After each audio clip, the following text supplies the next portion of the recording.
When a young child suddenly loses their parents, it's basically seen as a death.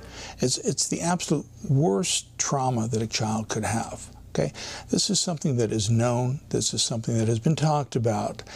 So nobody should be taking this by surprise. Now, even with small periods of absence, you can have potentially permanent changes, but longer periods of absence, longer periods of trauma, longer periods of neglect are going to most likely have permanent signs and symptomatology for these kids. These kids potentially are going to be damaged for the rest of their lives. Extraño mucho a mi mamá. Some kids get angry, some kids start to scream and cry, some become despondent and hopeless. Some, again, struggle with sleep, some stop eating or eat much less. Their ability to interact with other people becomes worse. It becomes much more troubling for them in a variety of contexts.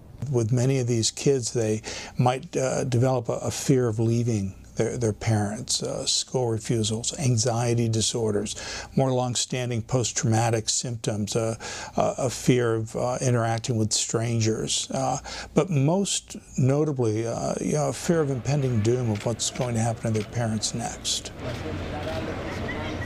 We all know that these kids have come from struggling environments, some more traumatic than others, but likely all of them traumatic and difficult. They get here, they're hungry, many were sick, some have died. These kids are at huge risk. They do not have the defensive structure that an average child would have.